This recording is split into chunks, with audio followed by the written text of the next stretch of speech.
we sit around, we talk about it all the time. I said, man, I couldn't believe you was in my house. He said, man, I think about that all the time. He said, you should have gave me the money. I said, man, I had the money.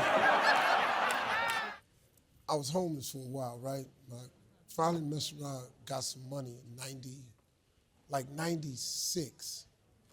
I signed my first big deal and I bought a house. And 1996 was when plays got started up real big. And a promoter named Al Wash bought this homeless dude to my house. Now, I just bought this house.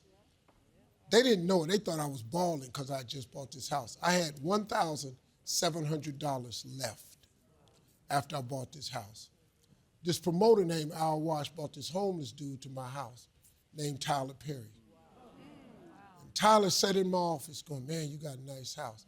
And I was house poor. I didn't have no money, man. I took my $400,000 that I had and I put $350,000 down on the house. Because I said, if Kami don't ever do nothing else for me, I'm gonna buy one house. I bought a $1.1 million house. I put $350,000 down on it with the builder, and I had a house note. And I figured through my jokes, I could make the house note. Tyler Perry sat in my office and told me about this church plays he was gonna do. And you know, I couldn't even tell him. He was coming to me to borrow $25,000. I ain't had no $25,000. I got $1,700. But I liked the dude. I said, man, I think you own to something. I said, let me think about it. You know, because I didn't want to say I ain't got the money. You know, I was a young dude back then. If I knew what I knew, I'd have just said, hey, man, I don't have the money, but let me help you and make me a partner or something like that. But I didn't know how to do that. And walked away. You see who Tyler Perry is now? I do shows at Tyler Perry Studios. We sit around, we talk about it all the time. I said, man, I couldn't believe you was in my house. He said, man, I think about that all the time. He said, you should have gave me the money. I said, man, I had the money. Why don't you give me some money? A lot of money, man. It's funny, you know, you see people successful, and see what you see is you see this snapshot of who they are.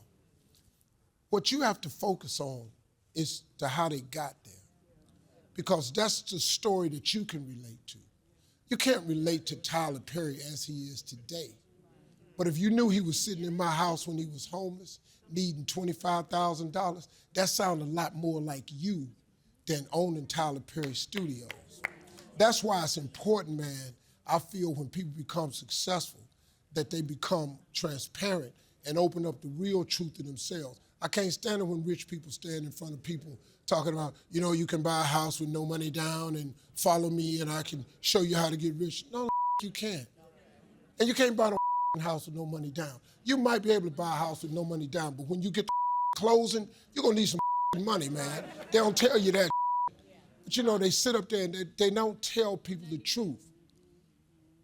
I came up with a slogan the other day on the radio. You need God to get there, but you need more God to stay there.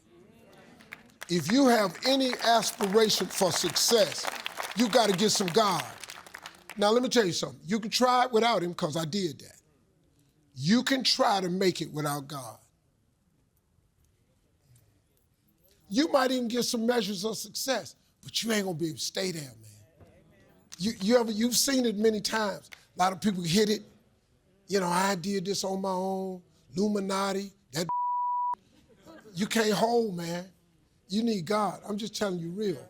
You gotta have God. It's a cold piece of work. At the end of the day, whether you're a young cat out here hustling or you're an old person trying to hold on, you can turn all that into flourishing if you put some God in your life.